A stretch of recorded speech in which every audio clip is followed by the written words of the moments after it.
नमस्कार, मैं हूं आपके साथ रश्क गौरी। स्वराज एक्सप्रेस की खास पेशकश में आपका स्वागत है।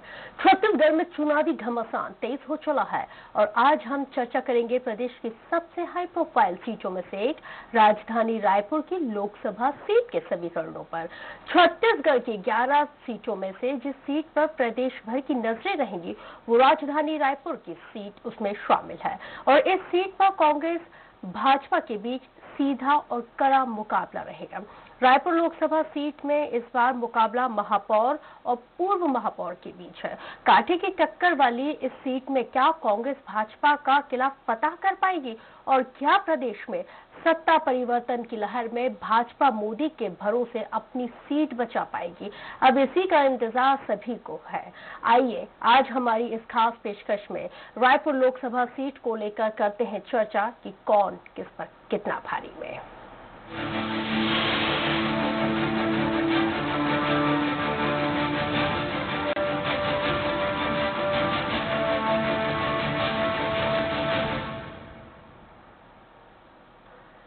रायपुर लोकसभा सीट पर इस बार मुकाबला दो नए चेहरों के बीच है और कांग्रेस ने अपने महापौर प्रमोद दुबे पर भरोसा जताते हुए उन्हें मैदान में उतारा है, जबकि भाजपा ने 7 बार के सांसद रमेश बैस की टिकट काटकर पूर्व महापौर सुनील सोनी को टिकट दी है। प्रमोद दुबे और सुनील सोनी में कई तरह की समानताएं हैं, जैसे दोनों छात्र राजनीति से आए हुए हैं, दोनों महापौर रहे हैं और दोनों ही नेताओं से किसी भी तरह से कोई बड़ा विवाद नहीं जुड़ा हुआ है। दोनों के राजनीतिक दोस्त लगभग कॉमन हैं और दोनों पहली मर्तबा चुनाव लड़ रहे हैं। दोनों ही अपनी अपनी जीत के दावे कर रहे हैं और इसके पीछे उनके अपने अपने तर्क हैं। कांग्रेस का कोई ना कोई प्रत्याशी तो उतरना था और जो भी प्रत्याशी है, हमारा कार्यकर्ता मोदी जी को प्रधानमंत्री बनाने के लिए लगेगा और निश्चित तौर पे रायपुर लोकसभा सीट हम जीतेंगे। राम लला है टाट में, भाजपा नेता है ठाठ में। ये सब ठाट बाट वाले लोग हैं और चुनाव के समय में ये सब सारी चीजें इमोशनल बातें करते हैं ये लोग, और हम लोग लोगों के दिलों में इसलिए रहते हैं क्योंकि हम लोग काम करते हैं। तो महापौर और पूर्व महापौर की लड़ाई नहीं है।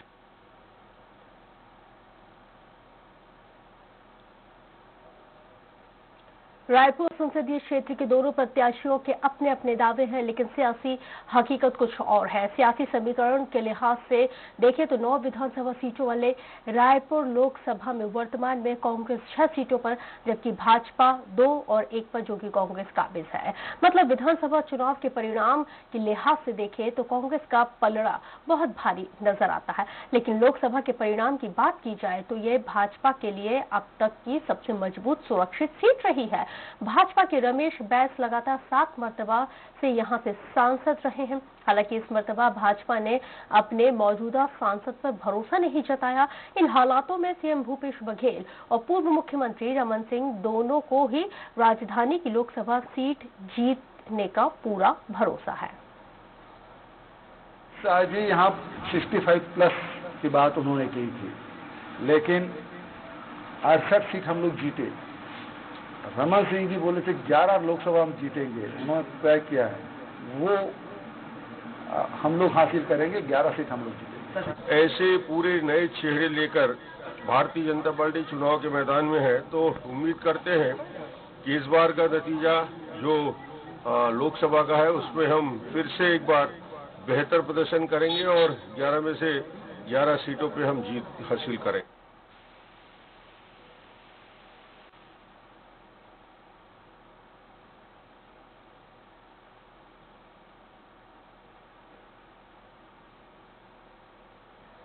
खैर, यहाँ मुख्य लड़ाई भाजपा और कांग्रेस के बीच ही है, लेकिन बहुत हद तक परिणाम बसपा जोगी कांग्रेस गठबंधन का प्रत्याशी भी तय करेगा और इसको साथ देखना भी होगा। ये भी होगा कि इस सीट पर कांग्रेस जैसी सीजे गठबंधन का क्या रुख होगा, वे किस रूप में कांग्रेस और भाजपा को प्रभावित करता है, हम चर्चा करेंगे।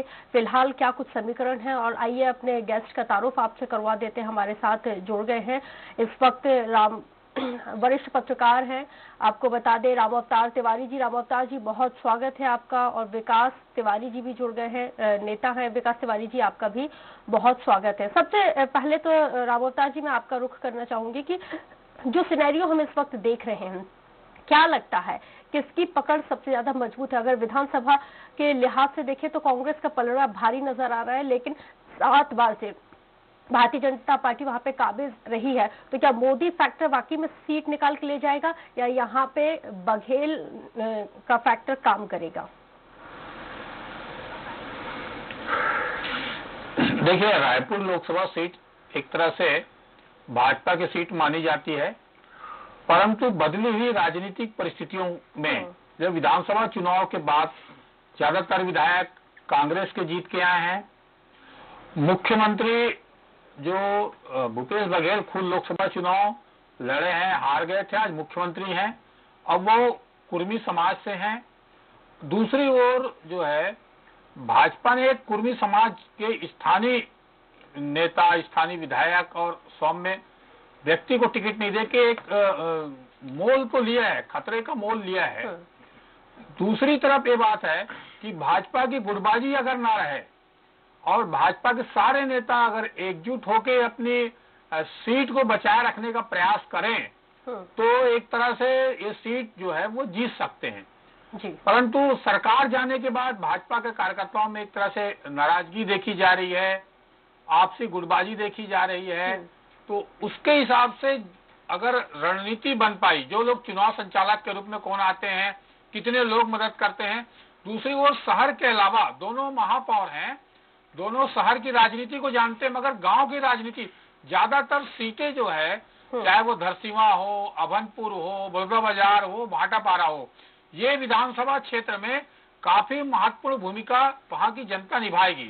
जहां तक किसान मतदाता सबसे ज्यादा इन इलाकों में है, उनका क्या रुख है, एक तरह से सरकार के जनमत संग्रह से भी पता चलेगा कि सरकार वहां पर कामकाज के सरकार के बाद कांग्रेस को कितना फायदा हुआ, कितना नुकसान हुआ। दूसरी ओर भाजपा में सुनील सोनी जी जो है वो सरल सौम्य हैं और एक मिलनसार हैं, राजनीतिक परिस्थितियों को जानते हैं। दोनों छात्र संघ की राजनीति से आगे आए हैं और पूरी तरह 24 घंटे की राजनीति करने वाले दोनों नेता हैं। प्रमोद दुबे जी एक बड़े नेता, कदावर नेता माने जाते हैं, यूनिवर्सिटी प्रेसिडेंट रहे हैं। जब रविशंकर विश्वविद्यालय प्रदेश में एक ही जब कॉलेज था तब वो अध्यक्ष रहे हैं, लगातार पार्षद रहे हैं, महापौर चुनाव जीते हैं। तो उनकी जो काम करने की स्टाइल है वो एक बड़े नेता की है। ऐसे परिस्थितियों में जब क्या रुख होगा और क्या स्थितियां बनेगी, भाजपा को पूरी तरह से ये लग रहा है कि नरेंद्र मोदी जी के व्यक्तित्व, नरेंद्र मोदी जी प्रधानमंत्री बनाना है, ज्यादातर इन मुद्दों को लेकर आगे चल रही है और इन मुद्दों को के सहारे वो चुनाव वैतरणी पार करने की कोशिश कर रही है। दूसरी ओर जो है कांग्रेस इस कोशिश में है कि जो छत्तीसगढ़ के जो सरकार है, उस सरकार ने जो कामकाज किया है और जिस तरह से भूपेश बघेल जी नरवा गरुआ के अभियान चला रहे हैं, उस अभियान को आगे बढ़ाने की एक कोशिश के तहत माने जा रहे हैं। प्रमोद दुबे पास एक बड़ी टीम भी काम कर रही है खुद, क्योंकि वर्तमान में महापौर हैं तो पार्षदों की टीम है उनके पास। उसके पहले लोकसभा विधानसभा चुनाव के पहले कांग्रेस ने उनको पूरे लोकसभा क्षेत्र का समन्वयक बनाया था, तो लोकसभा क्षेत्र में लगातार वो दौरा पहले से करते रहे हैं। तो इनके राजनीतिक परिस्थितियों में देखेंगे तो प्रमोद दुबे कहीं न कहीं पर भारी पड़ता हुआ नजर फिलहाल दिख रहे हैं जी। आगे क्या होता है और किस तरह की परिस्थितियां बनती है ये देखना होगा। ठीक है। विकास तिवारी जी, आपसे मेरा सीधा सवाल यह है कि क्या लगता है कि जिस तरह से जो तमाम समीकरण इस वक्त हम देख रहे हैं, भारतीय जनता पार्टी 11 से 11 सीटें जीतने का दावा कर रही है और आप लोग भी 11 सीटें जीतने का दावा कर रहे हैं, क्या लगता है कि केंद्र की सत्ता में काबिज होने के लिए प्रमोद दुबे रायपुर की सीट को बचा लेंगे? देखिए गौरी जी, यहाँ पर तो भारतीय जनता पार्टी की जो लहर चल रही है, 11 सीट के जो दावे किए जा रहे हैं, ये तो आपके राष्ट्रीय चैनल में दिख भी रहा है कि भारतीय जनता पार्टी के लोग खुद ही आना पसंद नहीं कर रहे हैं। या तो हो सकता है अभी वो फूल फटाका फोड़ना चालू कर दिए कि उनकी जीत तय हो गई है, और या ये भी हो सकता है कि वो कहीं मुंह दिखाने की अब काबिल भी नहीं बचे हैं। दूसरी सबसे बड़ी बात मैं आपको धरातली स्थिति बता रहा हूं। मैं सुनील सोनी जी बृजमोहन अग्रवाल पूर्व मंत्री के बहुत खास आए हैं, मतलब काफी पुराने परिचित हैं। तो ये एक परसेप्शन जा रहा है कि सुनील सोनी बृजमोहन अग्रवाल के कोटे से टिकट में आए। अब पूर्व मंत्री राजेश मूणत और बृजमोहन अग्रवाल जी की जो जय वीरू की जोड़ी है उसको पूरी दुनिया जानती है। इनके प्रत्याशी को निपटाएंगे, उनके प्रत्याशी को निपटाएंगे। आपके राष्ट्रीय चैनल में अगर भाजपा के प्रवक्ता यहाँ से भाग खड़े हुए हैं तो कौन से मुंह से सुनील सोनी जी, प्रमोद दुबे जी का मुकाबला करेंगे, यह समझ से परे है। दूसरी सबसे बड़ी बात, आज छत्तीसगढ़ में अगर कोई सर्वमान्य चेहरा है काम के आधार पे, नाम के आधार पे, अपने मेहनत के आधार पे, तो वो है मुख्यमंत्री भूपेश बघेल। वहीं दूसरी ओर भारतीय जनता पार्टी में तो लोग चेहरे छुपा रहे हैं। एक और पूर्व मुख्यमंत्री रमन सिंह जी है जिनके ऊपर इतने दाग लग चुके हैं और उनके दामाद फरार भी है। हाँ, विकास जी, चुनाव क्योंकि आम चुनाव है, देश का चुनाव है, तो क्या भूपेश बघेल के चेहरे को आगे रख के चुनाव लड़ा जाएगा? उनके कार्यकाल जो अभी 70 दिन का कार्यकाल रहा उसको आगे रख के चुनाव लड़ा जाएगा, या फिर आप लोगों की या अभी तक आप लोग तय नहीं कर पाए कि प्रधानमंत्री कौन होगा, इसलिए आप लोग राहुल गांधी को आगे नहीं कर रहे हैं, सिर्फ भूपेश बघेल के नाम पे चुनाव लड़ने की तैयारी में है? क्योंकि मुद्दे अलग होते हैं, विधानसभा चुनाव के मुद्दे अलग होते हैं और लोकसभा चुनाव के मुद्दे अलग होते हैं। ये भी एक बड़ा सवाल है। देखिए गौरी जी, कांग्रेस पार्टी के तो पोस्टर बॉय श्री राहुल गांधी जी हैं और भारतीय जनता पार्टी के पोस्टर बॉय नरेंद्र मोदी जी हैं। यही छत्तीसगढ़ है, यही मध्य प्रदेश है, यही राजस्थान है। यही दोनों नेताओं की टकराहट हुई और जीत जनता जनार्दन ने राहुल गांधी के हंसमुख चेहरे पर और राहुल गांधी के ईमानदारी पर लगाया। उस समय पूरी मीडिया ये कहती थी कि राहुल गांधी नरेंद्र मोदी के आसपास भी नहीं पटकते। तमाम बातें हुई ना, और विपक्ष को राहुल जी को ना जाने क्या क्या कहा, हम उस बातों पे नहीं जाएंगे। लेकिन नतीजा क्या आया? Rahul Gandhi versus Narendra Modi, clean sweep. तो एक चीज बहुत साफ है, छत्तीसगढ़ की जनता। श्रीचंद सुंदरानी जी भी आ गए हैं, उनको भी डिबेट में ज्वाइन करते हैं। सुंदरानी जी, आपका भी बहुत स्वागत है हमारे खास कार्यक्रम में, क्योंकि आज हम रायपुर जो हाई प्रोफाइल सीट है उसको लेके हम चर्चा कर रहे हैं। मैं चाहूंगी कि मेरा सवाल का जवाब आप दें कि जिस तरह से करारी शिकस्त का सामना आप लोगों को विधानसभा में देखना पड़ा था और टिकट बंटवारे को लेके जो हमने देखा है कि जिन वर्तमान सांसदों के टिकट कटे हैं तो तलखी हमने देखी है, तल्ख उनके तेवर भी हम देख रहे हैं। कैसे आप लोग रायपुर सीट को बचा पाएंगे? देखिए गौरी जी, रायपुर ये छत्तीसगढ़ के लोकसभा में जो हमारे 11 उम्मीदवार हैं, निश्चित रूप से हमने बदले हैं। नई पीढ़ी को आने का अवसर दिया है, नौजवानों को अवसर दिया है। और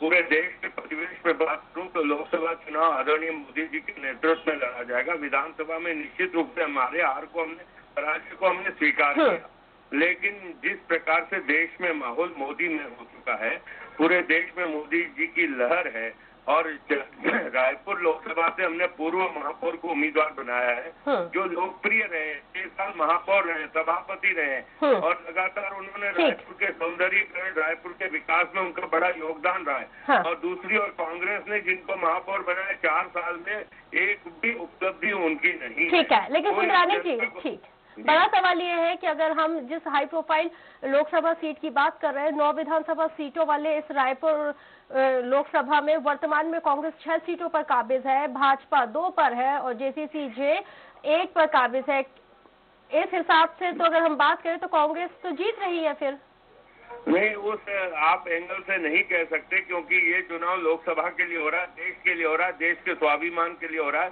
देश के गौरव के लिए हो रहा है, राष्ट्रीयता के ऊपर हो रहा है। और जिस प्रकार से मोदी जी ने पूरे विश्व में भारत की साख को बढ़ाया, पूरा विश्व मोदी जी के साथ खड़ा है, पूरे देश की जनता मोदी जी के साथ खड़ी है। 55 साल बनाम 5 साल अगर हम देखेंगे तो 55 साल। सुंदरानी जी, विधानसभा में ये मोदी फैक्टर क्यों नहीं दिखा? फिर नहीं, जो विधानसभा के चुनाव हुए वो स्थानीय मुद्दे पे गौरी जी चुनाव हुए, स्थानीय मुद्दे थे। 15 साल से हम सत्ता में थे, कहीं न कहीं हम लोगों से कोई चूक हुई होगी, लेकिन हम इस लोकसभा चुनाव में कोई ऐसी चूक नहीं होगी।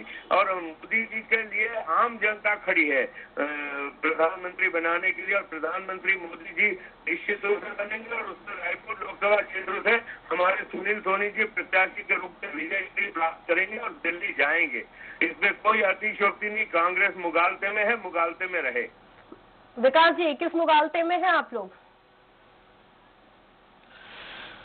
देखिए, अभी श्रीचंद सुंदरानी जी, मैं उनको बहुत आदर करता हूं, और उन्होंने जो अपने कार्यकाल में अद्भुत जो स्काई वॉक बनाया है, जनता के पैसों का जो बंदर बाट हुआ, और आज रमन सरकार के भ्रष्टाचार की स्मारक के रूप में पूरे देश में स्काई वॉक जाना जाता है। ये भी उत्तर विधानसभा में, जहाँ से श्रीचंद सुंदरानी जी थे। अब दूसरी सबसे बड़ी बात यहाँ पर यह आई है कि कांग्रेस मुगालते में ना रहे, तो निश्चित तौर पर सुंदरानी जी वरिष्ठ है, उनको मालूम है कि 6 सीट कांग्रेस की है, 2 भाजपा की है, 1 जोगी कांग्रेस की है, तो बहुत बुरी हार सुनील सोनी की होने वाली है। तो देखिए, ये प्रवक्ता है, पार्टी के बड़े नेता है, खुलेआम सबके सामने तो बोल नहीं पाएंगे। आज आप सर्वे करवा लीजिए, प्रमोद दुबे बनाम सुनील सोनी, निश्चित तौर पे 10 में से 9 वोट प्रमोद दुबे को इसलिए मिलेंगे, लगातार उन्होंने जो जनहित में काम किए, और एक वो साफ सभी का चेहरा सुनील सोनी जी कह, अभी श्रीचंद सुंदरानी तो कह रहे हैं कि प्रमोद दुबे 4 साल में कुछ नहीं किए, भ्रष्टाचार का एक आरोप उनके ऊपर नहीं लगा पाए भारतीय जनता पार्टी के लोग। ठीक है, रावत जी, जी आऊंगी मैं सुंदरानी जी आपके पास। रावत जी, अगर विधानसभा चुनाव के समीकरण देखते हैं तो उस हिसाब से तो कांग्रेस पार्टी मतलब वो आगे चल रही है, इसका कितना असर आप देख रहे हैं लोकसभा चुनाव में, और क्या कुछ सिनेरियो हम आने वाले वक्त में देखेंगे? देखिए, लोकसभा चुनाव के दौरान रमेश बैस जी के खिलाफ सारे बड़े नेता कांग्रेस के लड़ चुके हैं और सारे हार चुके हैं। चाहे वो सत्यनारायण शर्मा हो, भूपेश बघेल हो, विद्याचरण जी हो, श्यामाचरण जी, सारे लोग हार चुके हैं। क्योंकि विद्याचरण हो या कोई भी हो, क्योंकि रमेश बैस स्थानीय व्यक्ति थे, उनका क्योंकि रायपुर लोकसभा में जो निर्णायक भूमिका है वो कुर्मी समाज की होती है। तो कुर्मी समाज के जो मतदाता हैं, वो मतदाता जब रमेश बैस को टिकट नहीं दिए हैं, वो किस तरफ जा रहे हैं, ये एक बड़ा अभी तय होना है। ये जिस तरफ जाएगा, जिस तरफ झुकाव होगा, उसके तरफ उस पार्टी के नेता को, उस पार्टी को ज्यादा फायदा होगा, पहली बात। ठीक। दूसरी ये बात है कि चुनाव के दौरान खुद भाजपा के, चाहे श्रीचंद सुंदरानी जी हो, चाहे रमेश बैस हो, चाहे राजेश मूरत हो, ये लोग क्या सुनील सोनी को अपना नेता स्वीकार कर पाएंगे? क्या उनके नेतृत्व में लोकसभा चुनाव के लिए, जीत के लिए जैसे मन लगा के काम कर पाएंगे? आर्थिक संसाधन जुटा पाएंगे? कार्यकर्ता जो घर में बैठा हुआ है भाजपा का, वो झंडा बैनर लेकर क्या विधानसभा चुनाव के बाद लोकसभा चुनाव में निकल पाएगा? क्या वैसा व्यक्तित्व है? कई ऐसे सवाल इस दौरान हैं, इसको हल करना पड़ेगा भाजपा नेताओं का। अगर वो हल कर लेते हैं तो जीत कोई कठिन काम नहीं है, क्योंकि भाजपा की सीट रही है। और कहीं न कहीं पर नरेंद्र मोदी जी का जो अभियान चल रहा है, उस अभियान का फायदा कहीं कहीं देखने को मिलता भी है। जो युवा वर्ग है वो भाजपा से प्रभावित रहता है, नरेंद्र मोदी को प्रधानमंत्री बनाना ये बोलता है। तो इस मुद्दे को अगर ज्यादा रेस कर पाती है,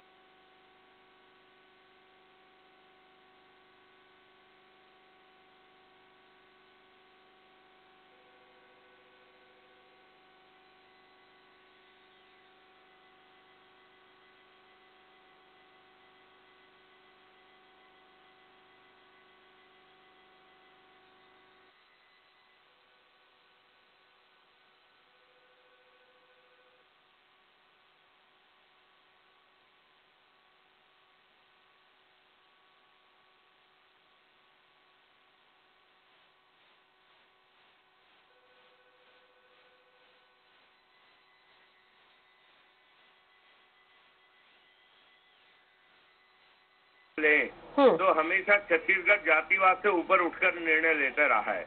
और छत्तीसगढ़ में हमारे जो रायपुर राजधानी से उम्मीदवार हैं सुनील सोनी जी, वर्षों से भारतीय जनता पार्टी का काम कर रहे हैं। और भारतीय जनता पार्टी के कार्यकर्ताओं में स्वीकार है। जैसा कि अभी राम अवतार जी ने कहा कि अगर भारतीय जनता पार्टी का कार्यकर्ता मजबूती से खड़ा हो जाएगा तो निश्चित रूप से जीतेंगे। तो हम अभी भी एक बैठक में हैं और सैकड़ों की संख्या में कार्यकर्ता आज यहाँ पे एकजुट हुए। मैं यहाँ पे मेरे विधानसभा क्षेत्र की बैठक में हूँ। लगातार कार्यकर्ताओं का मनोबल इतना ऊंचा है क्योंकि मोदी जी को दोबारा प्रधानमंत्री बनाना, इसके लिए रायपुर लोकसभा सीट जीतना हम लोगों के लिए आवश्यक है और हम लोग प्राण से जुटेंगे। और रहा सवाल, राम अवतार जी ने एक बात कही कि सुनील सोनी को क्या नेता के रूप में स्वीकार करेंगे। हमारे यहाँ तो बच्चा बच्चा अटल बिहारी वाजपेयी का नारा दिया जाता है, जिसको भी पार्टी टिकट देती पार्टी। सर हमने देखा सर अटल जी का और आडवाणी जी का अगर बार बार जिक्र ना किया जाए तो बेहतर होगा, क्योंकि हमने देखा कि उम्र का क्राइटेरिया देख के आपने आडवाणी जी का भी पार्टी ने टिकट काट दिया। खैर मैं वहां नहीं जाना चाहूंगी, लेकिन बड़ा सवाल ये है कि कुर्मी समाज, क्योंकि रमेश बैस जैसा इतना बड़ा चेहरा होने के साथ कद्दावर नेता होने के बाद भी अगर उनका टिकट काट दिया गया है तो उस वोट बैंक को आप कैसे साधेंगे।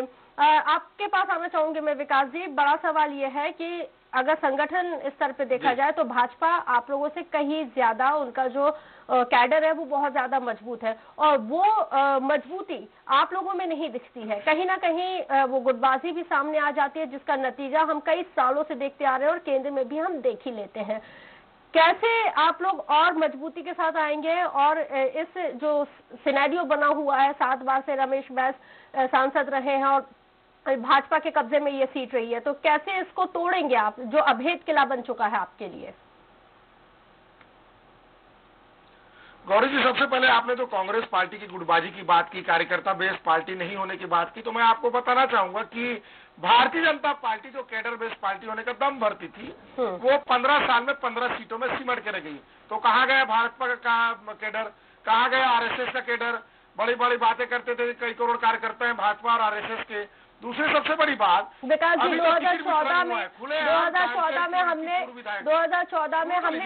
ठीक है, मैं आपके बस एक काउंटर क्वेश्चन है, ठीक है, एक काउंटर क्वेश्चन है, बस उसको मैं बता दूं कि 2014 में हमने ना कांग्रेस पार्टी का भी हश्र आम चुनाव में देखा था। आप अपने सवाल का जवाब दीजिए। जी जी जी, देखिए आपको ये 2019 चल रहा है गौरी जी। 2014 से 5 साल बीत चुके हैं, मुख्यमंत्री भूपेश बघेल यहाँ पर, और क्लीन स्वीप मैं ये कहूंगा भारतीय जनता पार्टी की दुर्गत हुई जैसे उसी प्रकार इन 11 सीटों में होगी।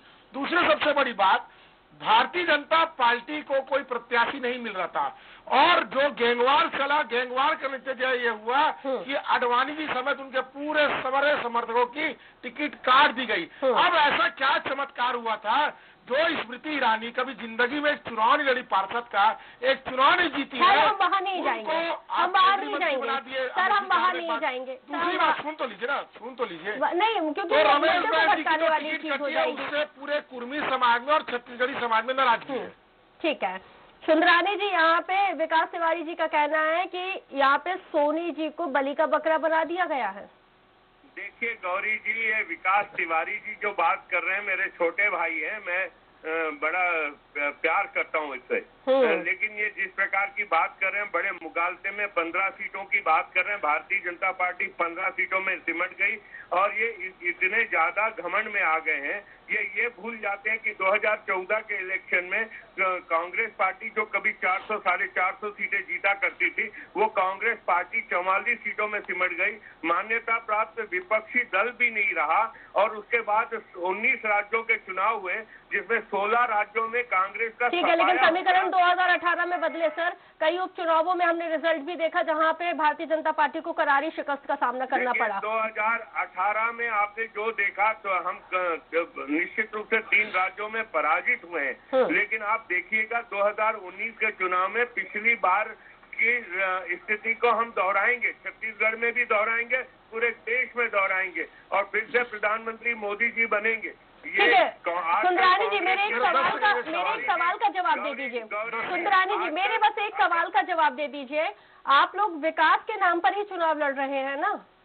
हम विकास के नाम पे सर, जब विकास के ही नाम पे चुनाव लड़ रहे हैं आप लोग, तो 10 के 10 आपके जो सांसद हैं उनको बदलने की जरूरत क्यों आ गई? आप नहीं, देखिए, हमारे सांसदों ने बहुत काम किया, छत्तीसगढ़ के विकास में अहम भूमिका निभाई, लेकिन वही सांसद को अगर टिकट बदला गया तो सिर्फ नई लीडरशिप को आगे आने का अवसर दिया है।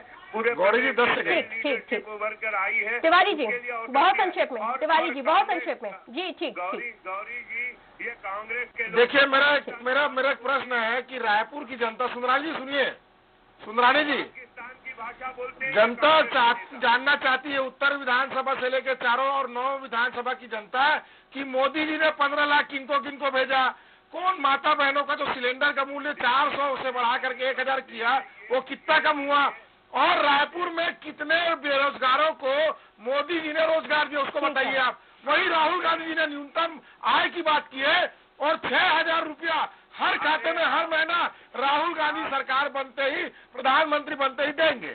ठीक है, चलिए अभी हम देखेंगे।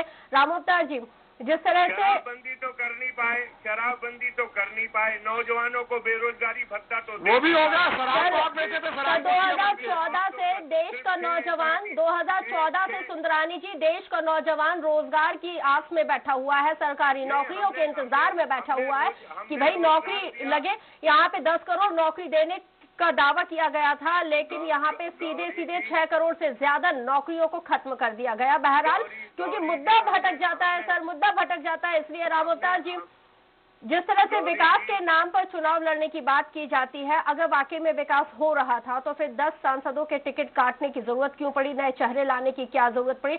अगर नया लीडरशिप लेके आना था और युवा लीडरशिप लाने की बात हो रही थी तो फिर युवाओं को तवज्जो क्यों नहीं दी गई फिर ज्यादा? बहुत सही है क्वेश्चन आपने उठाया गौरी जी कि 10 सांसदों के टिकट काटे गए, अचानक काटने के क्या कारण है। ये पूरे चुनाव के दौरान बड़ा मुद्दा रहेगा छत्तीसगढ़ में कि आपने एक तरफा इतिहास में पहली बार 10 सांसदों को जो अच्छा काम किए उनको भी, जिन्होंने खराब काम किया उन्होंने, जिनका सामाजिक आधार बनता था, कुछ भी मापदंड नहीं देखा गया, और अचानक 10 लोगों का टिकट काटना, चाहे भाजपा हो, चाहे कांग्रेस हो, चाहे आम लोगों में इस समय चर्चा का विषय है। और यही पार्टी के भीतर भी है, इनके भाजपा के भीतर, कि क्यों टिकट काटा गया, क्या पैमाना अपनाया गया, और टिकट देते समय क्या रणनीति रही आपकी। टिकट आपने दिया भी तो किस आधार पर दिया, किस प्रकार की रणनीति दी आपने। अगर सेकंड लीडरशिप तैयार करना था तो आप 15 साल सत्ता में थे। 15 साल सत्ता में बहुत बड़ी बात होती है। सालों में आप चाहते तो युवा वर्ग को पद देकर अलग अलग तरीके से उनको उभार सकते थे, उनको चर्चित चेहरा बना सकते थे, उनको जिम्मेदारी दे सकते थे। तो आप पहले इन चीजों को ध्यान नहीं दिए। अब जो पुराने नेतृत्व के भरोसे बताइएगा, अब पुराने नेतृत्व को भी आपने किनारे कर दिया और नया नेतृत्व भी आपने मौका समय पर नहीं दिया। आज की स्थिति में, इस ओहापोह की स्थिति में कहीं न कहीं नुकसान भाजपा को। रावलता जी बहुत संक्षेप में बताइएगा, जो कांग्रेस की आदत थी कहीं वो भारतीय जनता पार्टी में तो नहीं लग गई, वो ट्रांसफर होके चली गई हो कि टिकट बंटवारे को लेकर वो गलतियां अब भारतीय जनता पार्टी करती आ रही है जो पहले से कांग्रेस पार्टी करती आ रही थी? देखिए, टिकट किसको देना किसको नहीं देना ये हर पार्टी का अंदरूनी मामला रहता है, मगर एक समीकरण देखते हैं हम लोग राजनीतिक समीक्षक के रूप में, तो उसके हिसाब से कहीं न कहीं लगा कि टिकट देने में जल्दबाजी की गई है या कहीं कहीं रणनीति का अभाव रहा है। इसी तरह ये विधानसभा चुनाव में भी यही गलती हुई है और यही लोकसभा चुनाव में दोहरा गया। जी विकास तिवारी जी बहुत संक्षेप में कंक्लूडिंग रिमार्क। मेरा बहुत नम्रता से एक सवाल है सृजन सुंदरानी जी से। चुनाव का समय चल रहा है और आरोप लगे इनके जो दामाद है डॉक्टर पुनीत गुप्ता, उनको ये कहाँ भगाए बताएं। ठीक है सुंदरानी जी, बहुत संक्षेप में आंसर के साथ साथ कंक्लूडिंग रिमार्क भी दे दीजिएगा। देखिए, ये हम आपको बता दें कि हमने जो उम्मीदवार बदले हैं निश्चित रूप से हमने रणनीति हमारी रही है, नई लीडरशिप को लाने की रही है, आगे बढ़ाने की रही है। निश्चित रूप से हमारे सांसदों ने विकास किए, प्रधानमंत्री जी ने काम किया। बेरोजगारी के मामले में मुद्रा बैंक के माध्यम से हमने करोड़ों नौजवानों को रोजगार दिया और एक नौजवान अपना रोजगार 45 साल में सबसे ज्यादा भी रिकॉर्ड अगर बना है तो आपकी सरकार में मोदी सरकार में बना है। ठीक, बहुत शुक्रिया। बेरोजगारी का आंकड़ा यूपीए 2 में 5 हो गया बढ़ के घोटाला किया है आपने। ठीक है, अब बताइए ना, आपके घोटाले बाद दामाद पुनीत गुप्ता कहाँ भाग गए? चलिए, सुंदरानी जी का संपर्क यहाँ पे टूट गया है। बहरहाल क्योंकि अब वक्त की बेहद कमी है, तो इसलिए चर्चा को आज यहीं पर विराम देना होगा। बहुत शुक्रिया विकास जी चर्चा में शामिल होने के लिए। राम अवतार जी आपका भी बहुत शुक्रिया, और सुंदरानी जी भी हमारे साथ जुड़े हुए थे, उनका भी बहुत शुक्रिया।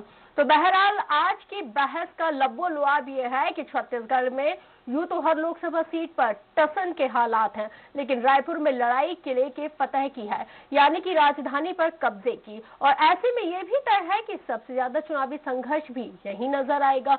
तो कांग्रेस के पास इस लोकसभा सीट की 9 में से 6 विधानसभा सीट है, लेकिन उसे ये भी नहीं भूलना चाहिए कि बीजेपी ने यहाँ 7 बार फतह हासिल की है। हालांकि इसके बाद भी सांसद रमेश बैस का टिकट काटा गया है, और इसका नुकसान बीजेपी को ही होगा। जेसीसीजे की पेच है ही, और ऐसे में रायपुर के चुनाव परिणाम क्या होंगे इसका अंदाजा लगाना बेहद मुश्किल है। दीजिए इजाजत, देखते रहिए स्वराज एक्सप्रेस।